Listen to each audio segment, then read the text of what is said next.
Ratchet and Clank Q-Force. This game is horrible. Recently, me and my friend completed this putrid pile of filth, and we found the ending. How good was the ending? The ending was atrocious. It was basically, it ends with a boss that is easier than the rest of the game. And the final boss is supposed to test your skills at the game. Well, this one did it. This one did. This one didn't. This was just a little thing to end the game. Oh, you got to the end of the game? Well, here's the most pathetic boss fight you've ever seen. Now, this game is so bad, it inspired me to make my new top 10. Except this time it's a top 5, because I couldn't think of 10 games that met my thing that I wanted to do.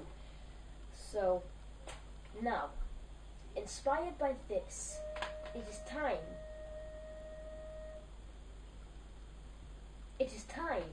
for the top 5 most disappointing video games of all time. Number 5. What a wonderful way to start off the list, with a franchise that I absolutely love. And I forgot to get the game box. 1 second. This is the game box. Now, remember the old days? Well, not really the old days. Time is slow. But, this wasn't too long ago when I did gameplay videos of this, and it was actually my longest running gameplay, of which I only done 2. The other was Ratchet and Clank Q-Force. Slightly unfortunate, because the 2 games I done gameplays with parts. The 2 games are both on my list of the top 5 most disappointing games of all time. But yeah, why is this game disappointing? Well, because it's not all that bad, but the reason why it wasn't very good was because it was it didn't have bad things in it. It was because of a lack of good things. They basically tried to copy its predecessor as much as possible, but to be honest, it's basically a watered down version of War for Cybertron. But the one good thing about it, the one thing that I put it a bit lower on this list is because the weaponry, I have to admit, is awesome. Because I got the special exclusive thing where you get G1 Optimus, if you look right there, G1 Optimus, and you also get some of his guns and stuff, which sound awesome when you shoot them. But that is why I put this one on my list. That's the reason. Go for it. What? Well, you're not cutting yet. Number 4. Now, what a wonderful way to continue the list. Boom! Another Transformers game. I don't know why they're giving it to this company, High Moon Studios. Seriously, going down the hill. I mean, look how boring this cover is. It's just him shooting a gun. So when you got bad box art, it's never a harbinger of good things to come. And this wasn't good. This was bad. This was bad. Now I have to admit, the reason why this wasn't lower was because it did get some things right, like the final boss was Shockwave, which is probably my second favourite character in the Transformers franchise. My favourite being one that I'm not going to mention, but he eats planets and it starts with a U. But this final boss, it was actually pretty good. Sometimes I just go back to the game and try and just play it, because it is actually a pretty fun boss. But the rest of the game sucks. Enough said. Number 3. Now, this is not a Transformers game, but if this was a Transformers game, I would be angry. But luckily, this isn't a kind of franchise which, if you do one bad game, it's like everyone's angry, like Transformers.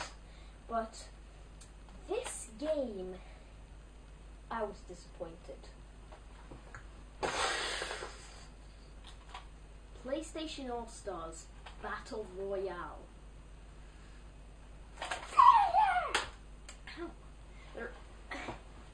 When the game starts up, you get like an awesome intro. I have to admit, it's awesome.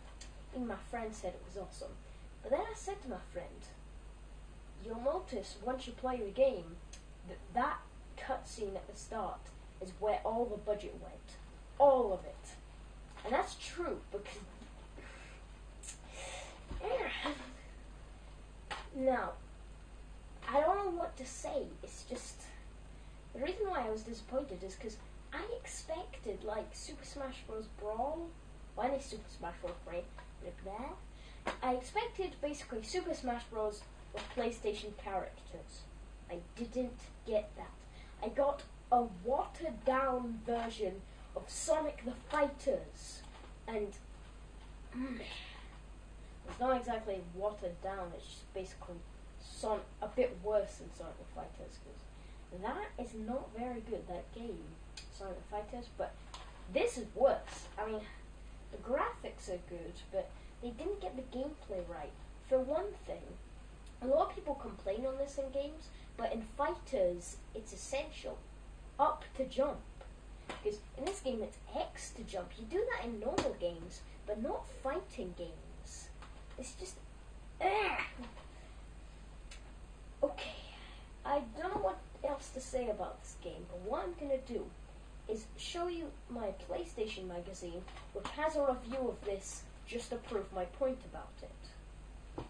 And here we have PlayStation Magazine's review of this game, PlayStation All-Stars Battle Royale. Look at the rating. 6. I think it deserves a 5. Number 2. I hate this game with a passion. A real passion. By the way, the first thing you'll notice maybe about this review is that, countdown, is that they're all PS3 games. Now that's just because that there may be some PS2 ones which I think are more disappointing than these, but my PS3 games drawer is sitting right beside me there. So it's kind of easier to look through that game library. And plus, in my PS3 collection, I've got way more bad games than good ones. And this is a bad game. Ciao!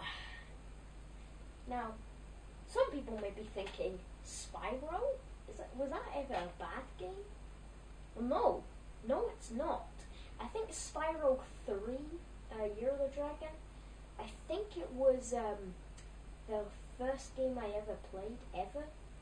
Maybe, I don't know, but I think it might be. This game ruined the entire franchise with one fell swoop. I mean, whoop-de-doop. It's just like, take flight and fulfill your destiny. The Dark Masters and blah. No one cares. They just want to play as a purple dragon.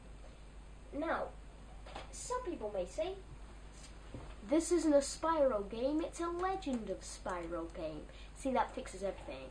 But apparently it doesn't, because it still has the logo, just in darker shade of purple. But basically, yeah. They made 3 games called The Legend of Spyro, and went for a more kind of cheesy route. And this game turned Hunter, that weird tiger guy who rides a skateboard, they turned him into Cheeseball Joe. I like that name. Number 1. What did you really think would be on this list? Yeah, perhaps the game I ranted about in the first 2 minutes into the video.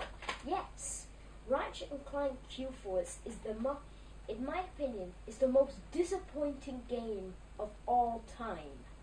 Why? Because they ruined a great series. It sounds cheesy, but it's true.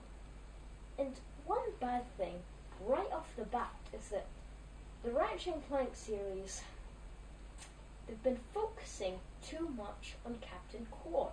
Quark? I cannot say that word right. But they've been focusing too much on Captain Quark. No one cares about Quark. They care about Ratchet and Clank. The people in the title. Because in the first game, if you remember, Captain Quark was just a side character who pretends to be a good guy for the whole game, but is actually working for Chairman Drek to try and kill him. And now, look what happens. He's turning into, like, the main character. I mean, seriously, if you look at the new Ratchet and Clank movie trailer, the first words that are said by Quark. And he says the most in the trailer. And he's like the main character of the trailer. So, I don't know. Another bad thing, look at the art style. It looks like rubbish.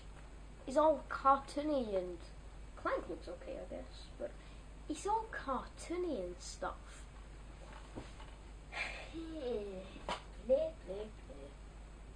I'm kind of exhausted of bad things about it. But why is it bad exactly? Why? How is it bad? Because it is repetitive as all mankind. Which isn't repetitive, you know what I mean? But this is just so repetitive, you will not believe. I mean, it's like you have 5 levels, which take about maybe half an hour each for one player. Both 2 player, they take like 10 minutes each. And there's 5 of them, that's 50 minutes. 50 minutes! I make some Angry Joe thing or something, I don't know. But maybe they were going for like Quest for Booty with like a short gameplay. But it definitely didn't replicate it. Because this game feels like it takes an eternity to play. In fact, it takes 2 eternities. But at least Quest for Booty was some kind of fun. This was rubbish. I mean,